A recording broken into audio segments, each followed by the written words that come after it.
Student. तो आगे हम लेक्चर 15 करने जा रहे हैं हिंदी मीडियम में। तो लास्ट लेक्चर में हमने यूनिट एंड डायमेंशन के बारे में क्वेश्चन कर रहे थे, तो और आगे क्वेश्चन करते हैं। जैसे स्टेज 4 सोल्व कर दिया था कि नहीं कर दिया था? स्टेज 4 में सोल्व करा रहा हूँ जिसमें कुछ क्वेश्चन थे। देखो यूनिट एंड डायमेंशन के स्टेज हमने 1, 2 कर लिया है। स्टेज 1 और स्टेज 2 के बारे में बात कर ले। स्टेज 3 में भी हमने क्वेश्चन सोल्व कर लिए हैं जी, ठीक है। तो आज हम स्टेज 4 के ऊपर काम कर रहे हैं, फिर हम त्रुटि वाले लेसन को स्टार्ट करेंगे। तो स्टेज 4 क्या है? देखो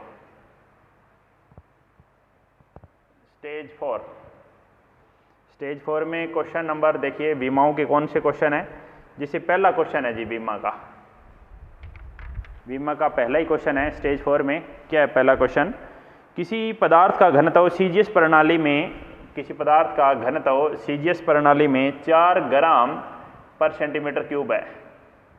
4 ग्राम पर सेंटीमीटर क्यूब है। तो ऐसी किसी प्रणाली में जहां लंबाई का मात्रक 10 सेंटीमीटर, द्रव्यमान का मात्रक 100 ग्राम, तो घनत्व का घनत्व होगा। तो ये तो दिया गया है जी। और एक लिख रहे हैं हम अज्ञात। एक तो होगा जी m1, एक होगा L1, एक बोलूँ मैं m2 और एक बोलूँ मैं L2, ठीक है। तो मैं ऐसा बोल सकता हूँ कि जो दिया गया वो क्या, कैसी सीजीएस इकाई है, ग्राम, लंबाई किस में, सेंटीमीटर में, द्रव्यमान किस में, अज्ञात कौन सी है, उसमें द्रव्यमान कितना दिया है? देखो दिया तो है ग्राम में ही, लेकिन कितना ग्राम, 100 ग्राम। और लंबाई कितनी दी हुई है? 10 सेंटीमीटर, ठीक है। तो लगाते हैं हम फार्मूला। N1 तो 4 था यहाँ पे, और यहाँ पे N2 आपको निकालना था, ठीक है। तो फार्मूला क्या होगा? N2 = N1 M1 by M2 L1 by L2। M1 by M2 1 ग्राम बटे में 100 ग्राम, L1 by L2 1 सेंटीमीटर बटे में 10 सेंटीमीटर। और पावर क्या होता है इसकी? द्रव्यमान की पावर 1 और लंबाई की पावर होती है -3। डायमेंशन बीमा क्या होगी? घनत्व की बीमाएं क्या होती है? द्रव्यमान बटे आयतन, M1L3 यानी M1L -3। ग्राम से ग्राम, सेंटीमीटर से सेंटीमीटर कैंसिल। N1 का मान कितना है? 4, 1/100, 1/10 की घात 3, 10 और 10, ठीक है। तो 1, 2 कैंसिल कर दो, ये उत्तर आ जाएगा जी 40, ठीक है। उसके बाद क्वेश्चन नंबर 3 देखिए, स्टेज 4 में जा रहे हैं। स्टेज 4 में क्वेश्चन नंबर 3 क्या था? Force, velocity and time FVT को मूल मात्रक मान लिया जाए तो द्रव्यमान की विमाएं क्या होगी? आप ये से समझें कि द्रव्यमान समानुपाती होगा किसका द्रव्यमान समानुपाती होगा जी? F, V और T। घात क्या लगा दो जी? A, B और C घात लगा दो। तो द्रव्यमान का क्या हो जाएगा? द्रव्यमान का हो जाएगा जी M1। बल की इकाई क्या हो जाएगी जी? M1 L1 T-1 की पावर A। वेग की इकाई हो जाएगी जी L1 T-1 की पावर B। और समय की इकाई क्या हो जाएगी जी? T1 की पावर C, ठीक है। तो इधर आएगा M1 L0 T0। तो m की पावर इकट्ठी करो। m की पावर क्या है? A है। L की पावर क्या है? A + B है। T की पावर क्या है? -A -B और +C है, ठीक है। तो A का मान कितना आया? 1 आया। A + B कितना आया? 0। -A -B + C, इसका मान कितना आया? 0। -A -B + C का मान 0 आया। A की जगह 1 आया है, तो यहाँ से B का मान आ जाएगा। B का मान कितना आएगा? B का मान आएगा -1। B का मान -1 यानी ये +1 हो गया। A की जगह 1 यानी ये माइनस का हो गया। C 0 हो गया। तो ये दोनों तो कैंसिल हो जाएंगे, तो C का मान क्या आ जाएगा?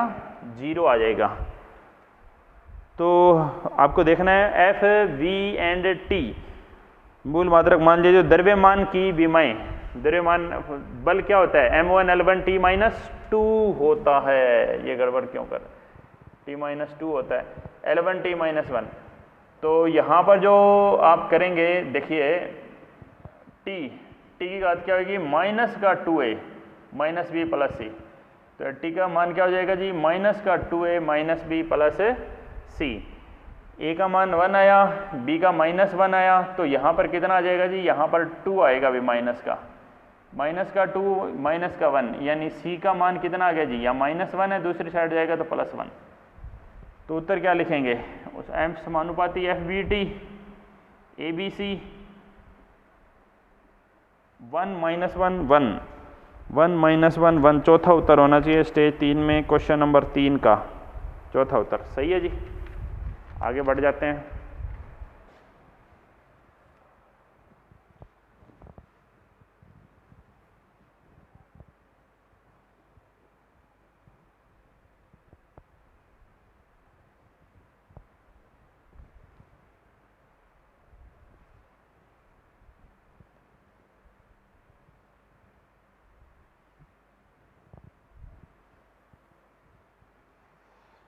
तो क्वेश्चन नंबर 4 देखिए, क्वेश्चन नंबर 4 क्या है, क्वेश्चन 4 क्या कह रहा है, ऊर्जा वेग और समय को मूल मात्रक मान लीजिए तो पृष्ठ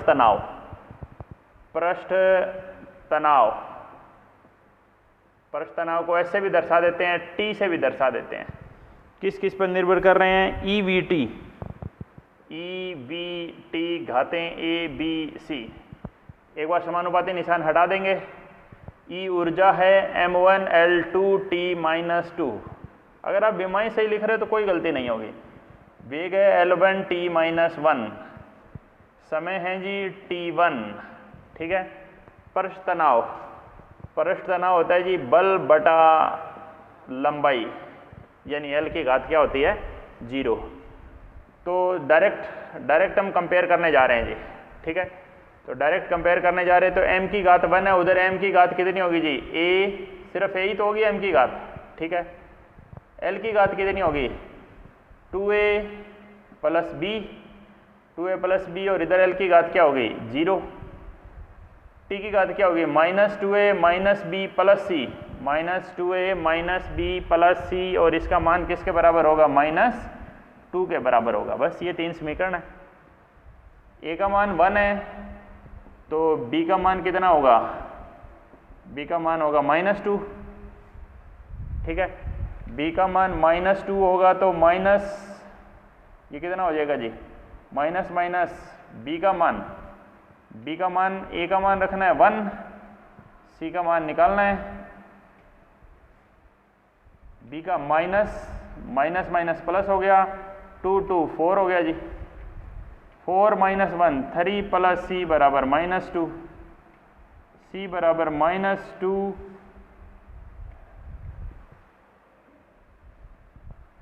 क्या मान आया था देखो, ई वी और टी की विमाई निकालनी है।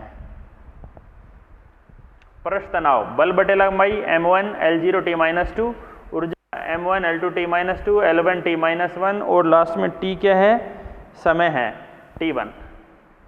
m की घात 1 है, a की जगह आया है, l की घात 0 है, l कहाँ है, 2a प्लस b, ठीक है, 0 है। माइनस का 2a minus b plus c बराबर कितना है जी, -2 आया है। तो यहाँ पर a का मान आप क्या रखेंगे, a का मान 1 रखेंगे, पृष्ठ तनाव बल बटे लंबाई होती है। b का मान कितना आएगा, b का मान -2 आएगा, b का मान -2 है, b का मान रखो ना, आपने a की जगह रख दिया, ये गड़बड़ कर दे। a और b के मान, a की जगह a का मान, b की जगह b का मान रखना है। देखो -2a, a कितना है जी 1, माइनस b यानी हो गया +2, c -2, यानी ये दोनों तो क्या हो गए, कैंसल, c का मान क्या हो गया, -2 हो गया। तो उत्तर क्या लिखोगे, पृष्ठ तनाव EVT ABC -2 चौथा उत्तर, चौथे का स्टेज 5 4 में 4 का 4, 3 का भी 4 था, 4 का भी 4 है। अब क्वेश्चन नंबर 5 पे जा रहे हैं जी। क्वेश्चन नंबर 5 क्या है, तो क्वेश्चन 5 क्या है देखिए, सी जी और E square by 4 pi epsilon naught से बनने वाली एक भौतिक राशि की विमाएँ वही है जो कि लंबाई की है, यानी लंबाई की विमाएँ वही है जो किसकी है, C G E square upon 4 pi epsilon naught. इनकी घातें ले लो जी, इनकी घातें ले लो ए बी सी, ठीक है। जहाँ सी प्रकाश का वेग, जी सार्वत्रिक गुरुत्वाकर्षण, नियतांक ई आवेश है, तो आपको इसके लिए सूत्र की स्थापना करनी है। ज़्यादा मुश्किल नहीं है, करते हैं। देखो एल लंबाई है L1, सी वेग है L1 t माइनस 1 की घात ए, यहाँ पे सार्वत्रिक गुरुत्वाकर्षण नियतांक, और यहाँ बस ओपन करना है। अब इनकी विमाएँ आपको पता हो तो सवाल कुछ नहीं है, विमाएँ निकालो, याद करो, विमाएँ पुट करो, जी की और E square by 4 pi epsilon naught की विमाएँ पुट करो।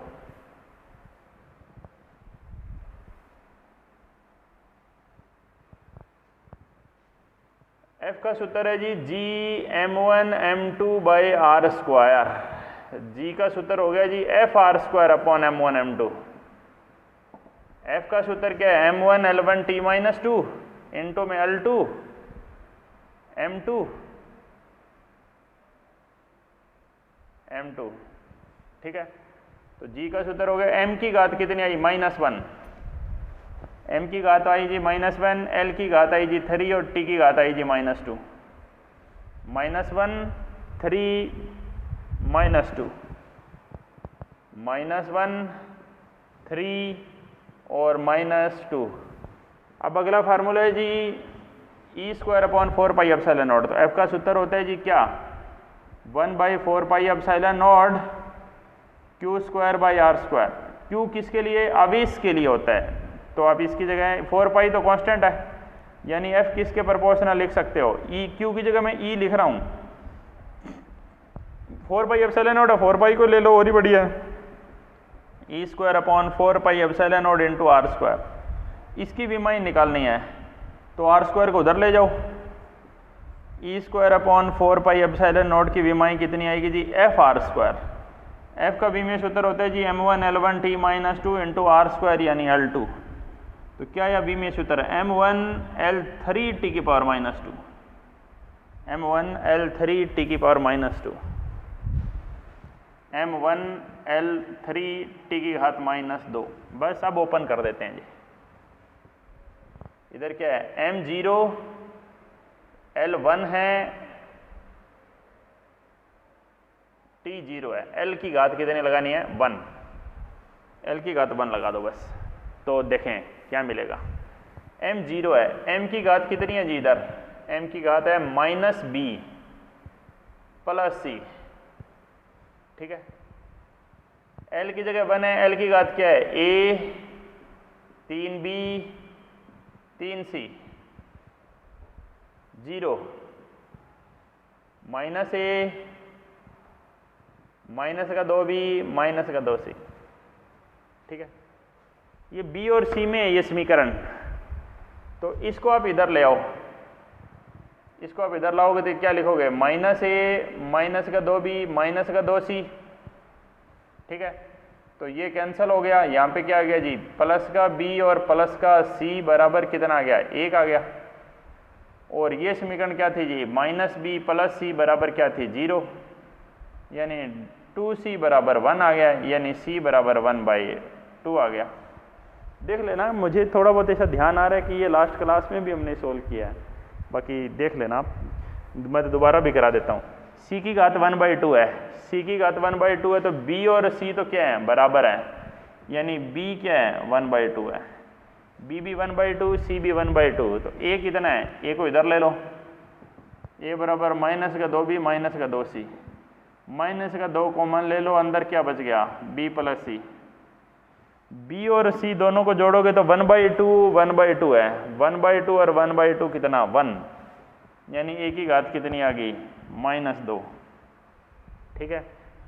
तो बात करते हैं जी c g ई square upon 4 pi epsilon naught, इनकी घात लगा दो जी।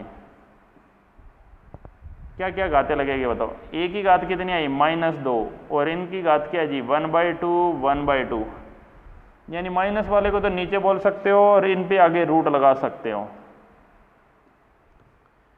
रूट किस पे आ जाएगा जी जी पे और e² / 4πε0 पे। ठीक है, तो देख लीजिए आंसर जी पे लग जाएगा और e² / 4πε0 पे लग जाएगा। ठीक है जी, तो इसी के साथ ये बीमाएँ वाला पार्ट ख़त्म होता है। ठीक है, स्टेज 3 हमने सोल्व कर दिया है, बिल्कुल बहुत ही सीधे सीधे फार्मूले हैं जी स्टेज 3 में भी। तो आज हम नया पार्ट स्टार्ट करने जा रहे हैं जी, त्रुटि। ठीक है,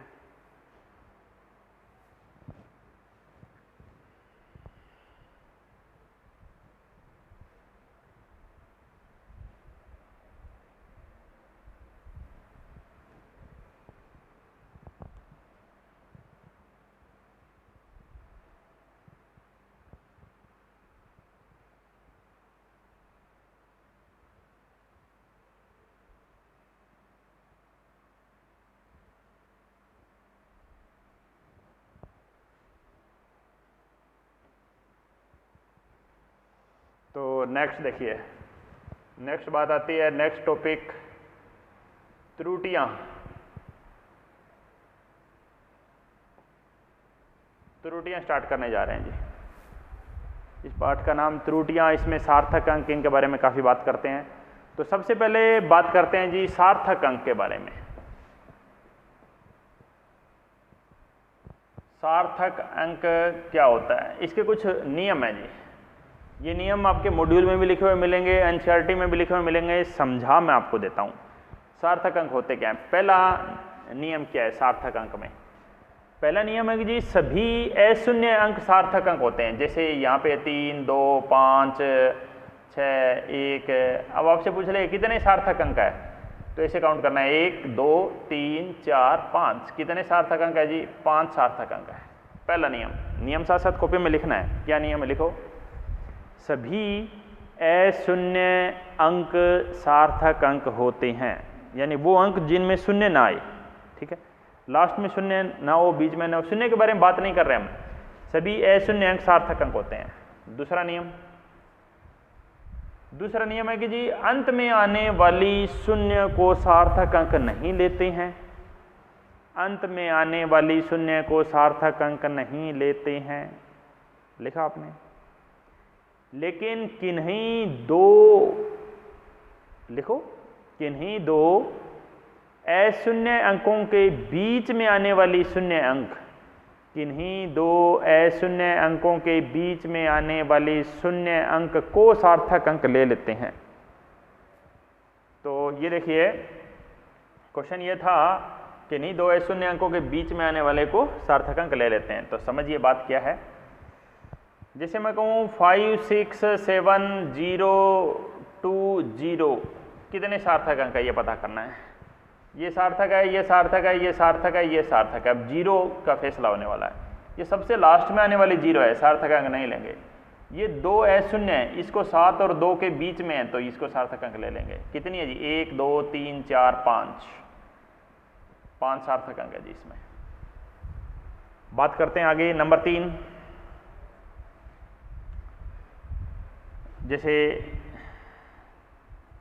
100, कितने सार्थक अंक है जी इसमें 1 है, क्योंकि ये लास्ट में आई है। आप इसको बोल दो 1002। अब कितने हैं 4 हो गए। 1 और 2 ने मिलके इन दोनों जीरो की लाइफ बना दी है। ठीक है, तो लास्ट में आने वाली 0 का कोई काम नहीं है, जो बीच में 0 आती है उनको हम सार्थक अंक ले लेते हैं। ठीक है, अब आगे बढ़िए। अभी तक तो सिंपल था। अब कोई ऐसा कहता है कि जी लास्ट में मैं इकाई लगाऊं, एक बार तो लिखूं मैं सिर्फ 100 लिखा, तो इसमें 1 था। अब मैं 100 के पीछे कोई इकाई लगा दूं, किलोग्राम या मीटर पर सेकंड या कोई भी, तो अब इसमें कितना होगा। अब भी इसमें 1 है। कई जगह ये बाई मिस्टेक लिखा हुआ मिलेगा आपको कि इकाई लगाने से सार्थक अंक बदल जाते हैं। नहीं, इकाई लगाने से सार्थक अंक नहीं बदलते हैं जी। सार्थक अंक तो जैसे हैं वैसे ही रहेंगे।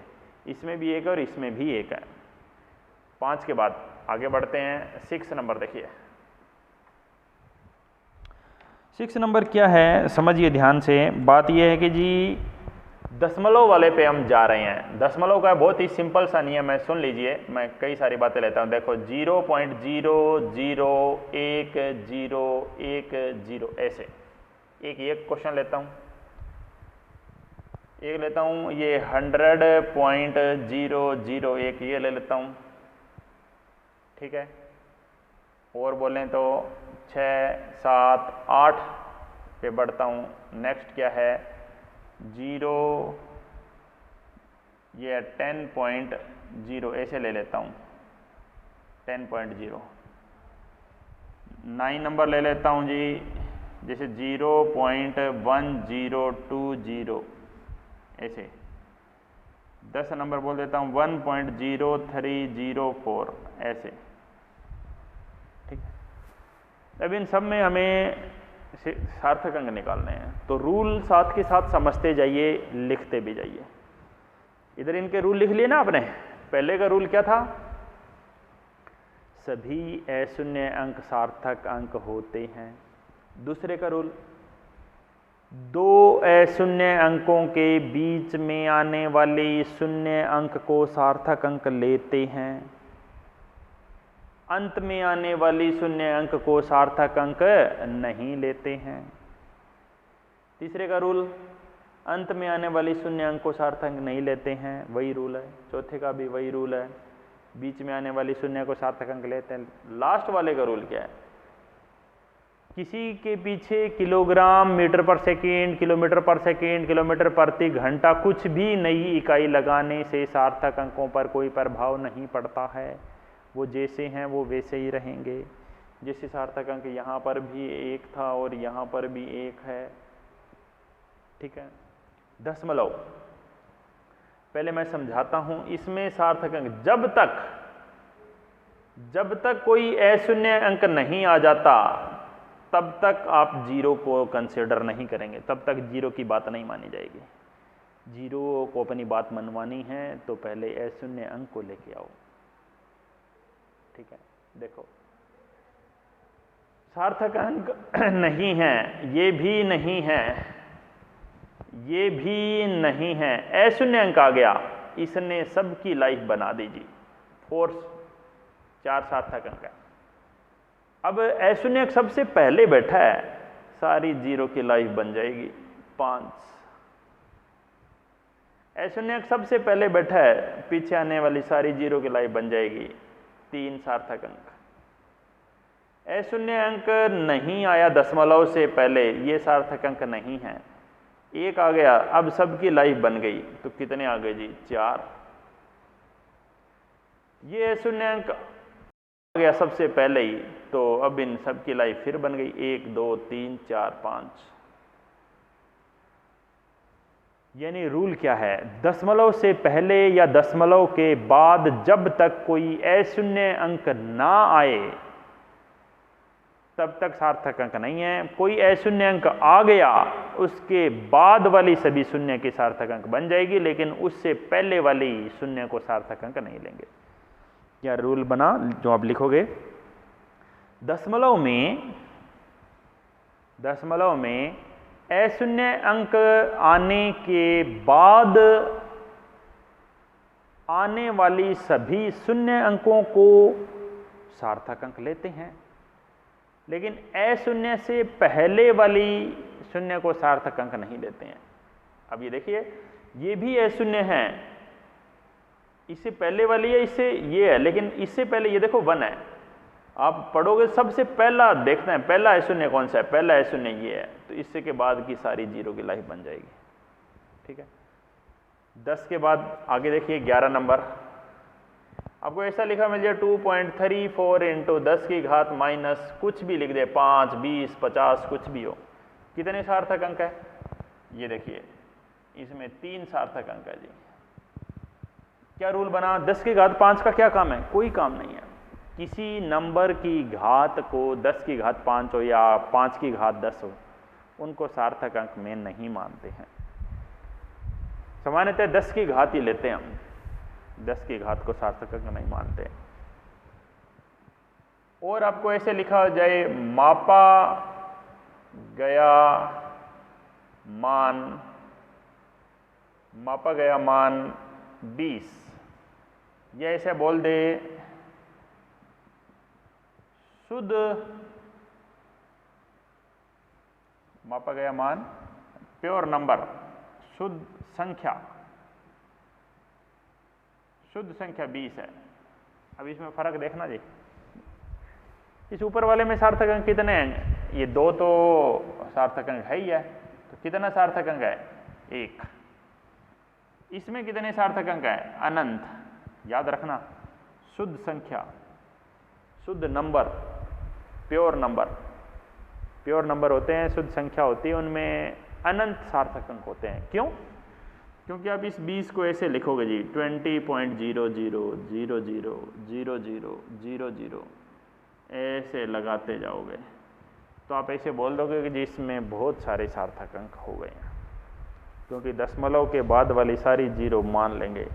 यही तो रूल था, दशमलव के बाद वाली सारी जीरो मान ली जाती है। तो यहाँ पे आप दशमलव लगा दोगे तो है तो ये 20 ही, तो है तो 20 ही, लेकिन शुद्ध वर्ड आ जाए तो आपको अनंत उत्तर करना है। ठीक है, तो ये तो थे जी बेसिक सार्थक अंक के बारे में हमने बात पढ़ी है। ठीक है, अब आगे बढ़ रहे हैं।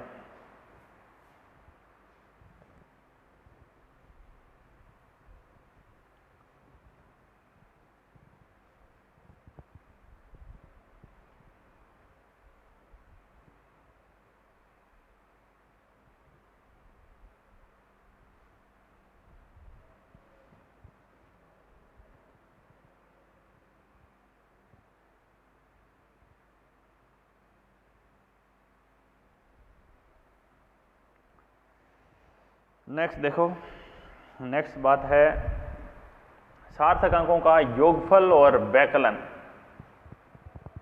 योगफल और वैकलन, योगफल तथा व्यकलन, यानी जोड़ना और घटाना। लेकिन उससे पहले आप एक बात और सीख लेना, अंक को पूर्णांकित करना। एक छोटा सा पॉइंट है, ये सीख लेना, अंक को पूर्णांकित करना। बात बहुत छोटी सी है, आपने छोटी क्लास में पढ़ी भी होगी, फिर भी मैं बता देता हूं। देखो बात क्या है, देखो अंक को पूर्णांकित करना क्या बात है।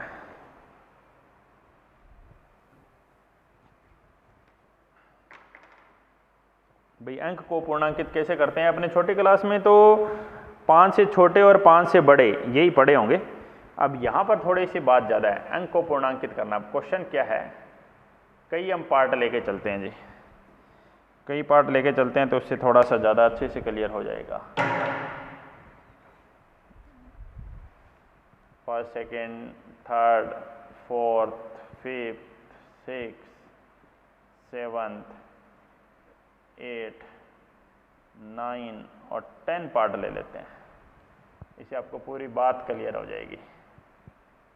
ठीक है, 10 के 10 पार्ट हम लेके चल रहे हैं। तो देखिए पहला पार्ट क्या है, अंक को पूर्णांकित करें 10 दशमलव के एक स्थान तक, दशमलव के एक स्थान तक। ठीक है, तो दशमलव के एक स्थान तक आपको काम करना है। तो देखिए, तो क्वेश्चन है जी 30, ऐसे बोल दें 35.57। ठीक है, या बोले 34.44, ऐसे बोल दें 34। अब यहाँ बोल दें जैसे 34.35, 34.25, 34.45,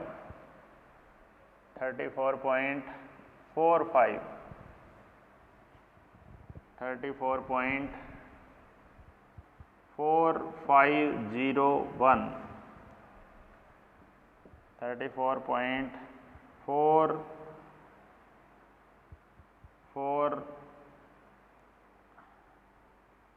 34.4499।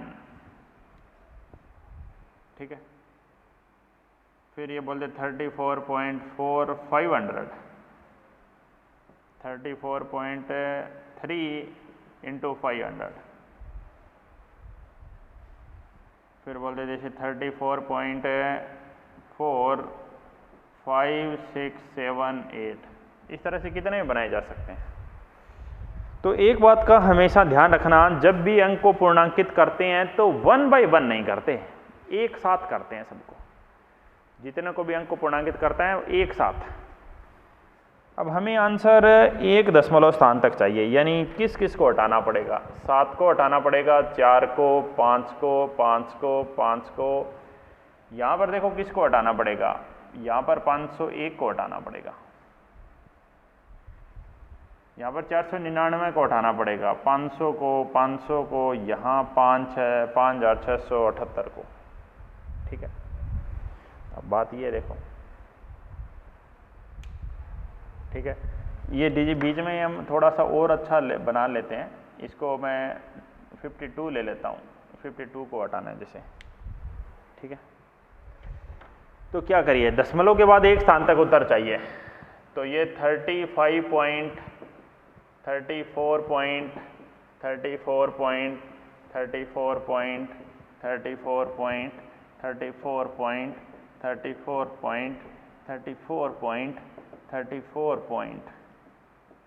और 34 पॉइंट।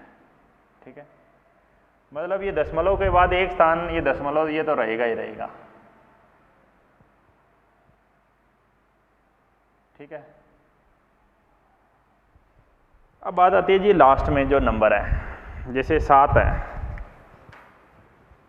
7 है वो बड़ा है जी 5 से, 4 है वो छोटा है जी 5 से। ठीक है, ये तो आप छोटी क्लास में पढ़े लिए होंगे जी, ये बात तो पढ़े लिए होंगे कि जब 5 से बड़ा हो, 5 से बड़ा हो तो इस 5 की जगह क्या कर देंगे, 1 बढ़ा देंगे, तो इस 5 का बना देंगे क्या, 6 बना देंगे।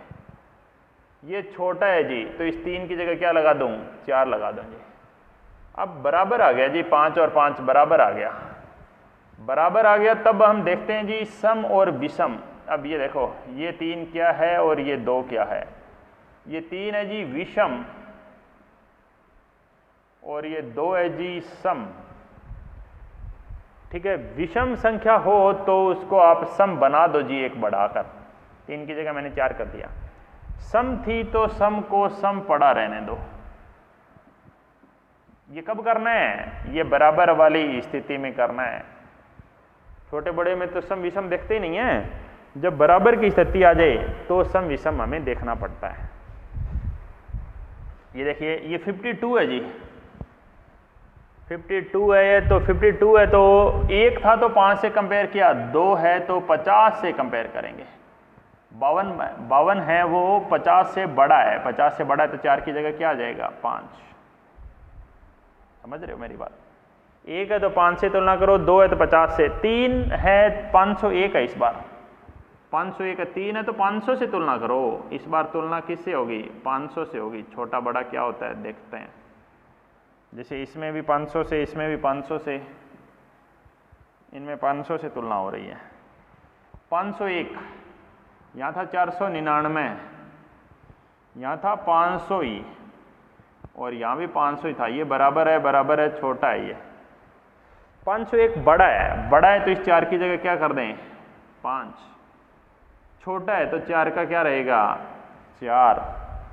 बराबर, जब भी बराबर आ जाए तो सम विषम चेक करो। ये 4 क्या है जी, सम है, और ये 3 क्या है जी, ये विषम है।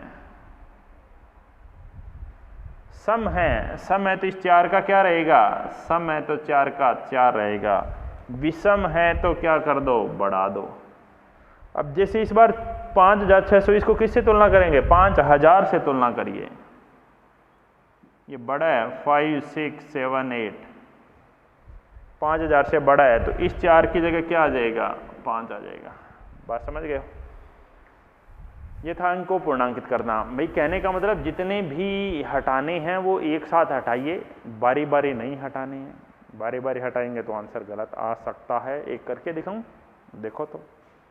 कैसे आंसर गलत हो जाता है बारी बारी हटाने से। देखो जैसे क्वेश्चन ये होता 34.7 ये क्वेश्चन होता।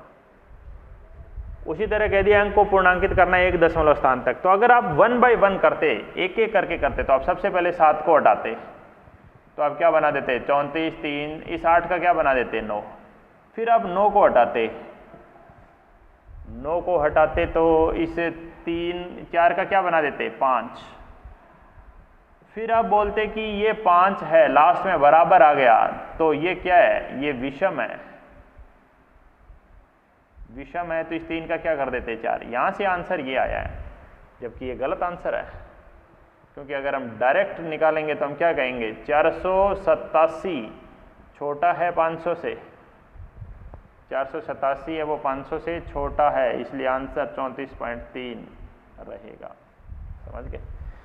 इसलिए कोई भी समस्या होती है वो एक एक नहीं, एक साथ ही हटा दो उनको, ताकि ज़िंदगी में आगे फिर वो आए नहीं समस्या।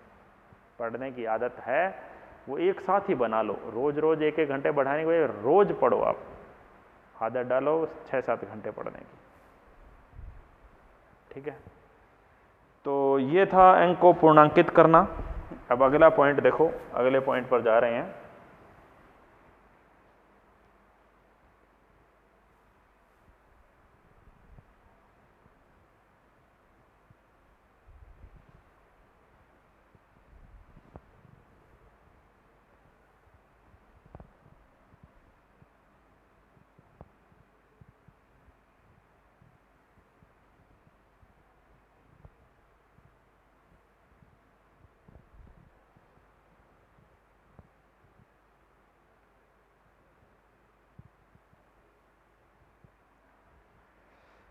नेक्स्ट पॉइंट, योगफल और वैकलन। अब जैसे रूल ये है कि जी जैसे 35.782 इसमें जोड़ना है 2.34 और इधर भी एक ले लेता हूँ, इधर ले लेता हूँ 11.2, इन सब का योगफल करना है जी। तो योगफल क्या आएगा 2, 8 और 4 12, असल 1, 7 3 10 और 2 12 और 1 13, असल 1, 5 2 7 और 1 8, एक असल वाला 9, 3 और 1 4। ये आंसर आपको छोटी क्लास में मास्टर ने बताया होगा कि इनको ऐसे जोड़ते हैं, उस मास्टर ने आपको सही नहीं बताया। कहने का मतलब सार्थक अंकों का प्रयोग करके नहीं बताया। तो सार्थक अंकों का प्रयोग कैसे करेंगे, देखो ये आंसर नहीं है एग्जैक्ट, ऑप्शन में ये दिया जाएगा तो इसको गलत मानना पड़ेगा। तो सही क्या होगा, दशमलव के बाद कितने स्थान, दशमलव के बाद 3 स्थान, 2 स्थान, 1 स्थान, इसकी बात मानी जाएगी।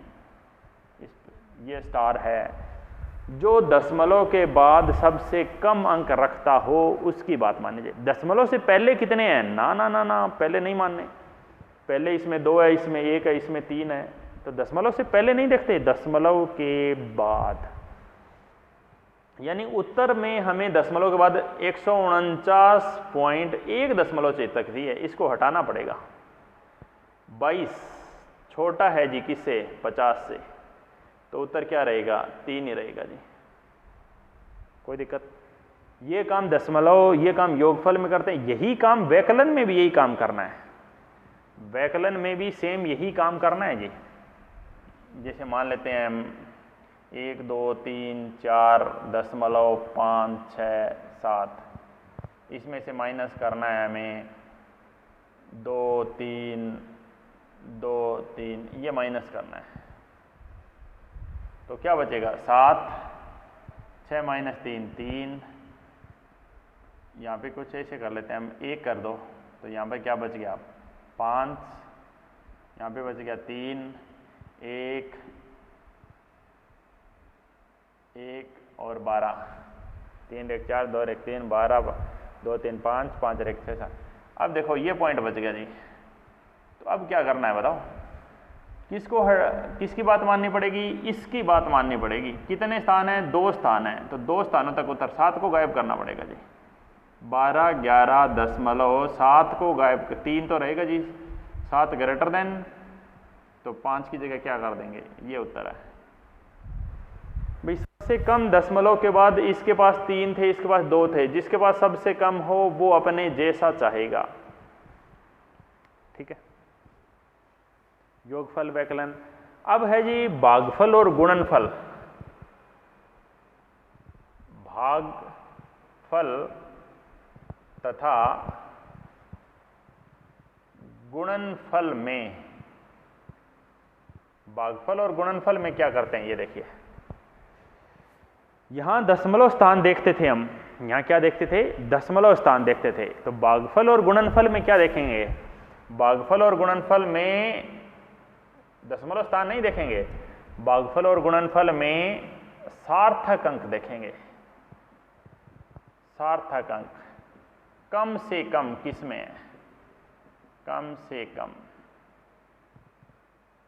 जिस किस में है, जैसे बात करते हैं 125 को 5 से भाग करते हैं, उत्तर आता है जी 25। ये आपने पढ़ा होगा, लेकिन ये हमारे हिसाब से गलत है जी। तो सही क्या है,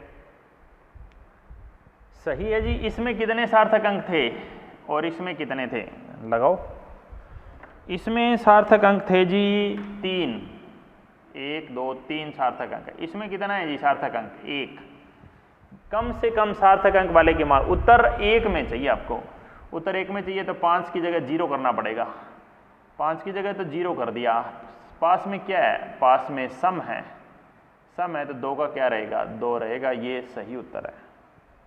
समझ गए बात, यानी 125/5 यानी हम 20 टिक करेंगे।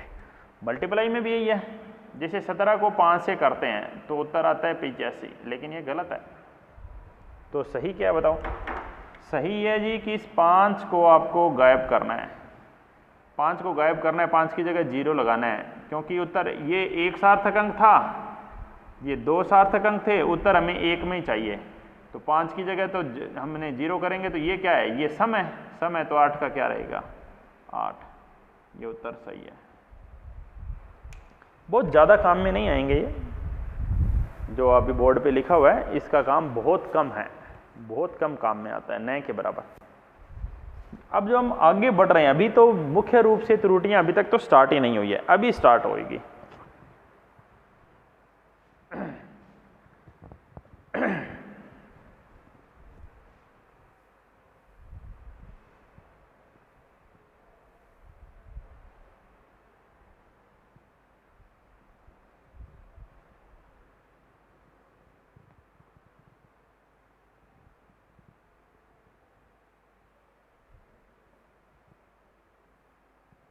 ठीक है, मुख्य रूप से बात करें त्रुटियों की, तो त्रुटि का मेन नियम क्या है, त्रुटि आई क्यों।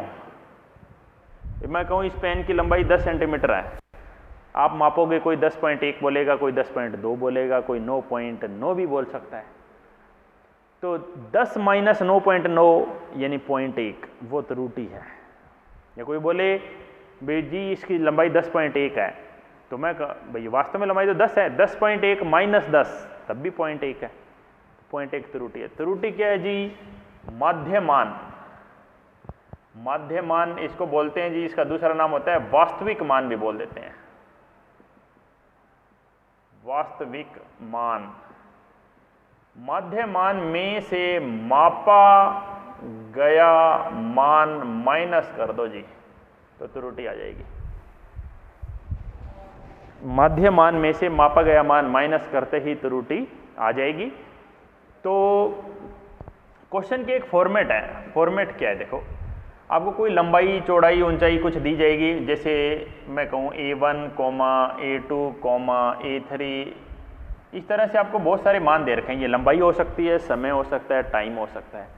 A1, A2, A3, AN मापे गए मान हैं। क्या ये मापे गए मान है।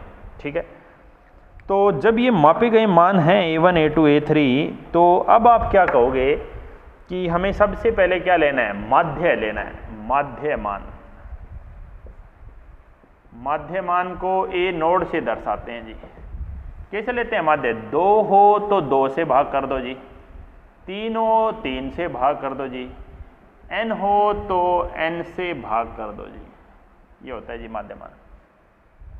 ठीक है, अब आते हैं परम त्रुटि। परम त्रुटि इसको डेल्टा A से दर्शाते हैं, delta A1, delta A2, delta A3 up to delta AN, up to delta AN। कैसे निकालते हैं ये त्रुटि, देखिए परिमाण लगा देते हैं। ठीक है, सबसे पहले जैसे जो माध्य मान होता है A नोड, उसमें से माइनस करने हैं जी सारे के सारे। A node minus A1, A node minus A, A node minus A3, A node minus A4 और A नोड माइनस AN। ये है परम त्रुटि। ठीक है, अब इस परम त्रुटि का भी माध्य लिया जाता है, तो फार्मूला बनता है जी परम माध्य त्रुटि। माध्य वर्ड आ गया, माध्य क्या करेगा, माध्य ले लेगा, delta A1, delta A2, delta A3, delta AN divide by n। ठीक है, सबको जोड़कर भाग करना है जी n से। परम माध्य त्रुटि के बाद अगला पॉइंट आता है जी सापेक्ष त्रुटि।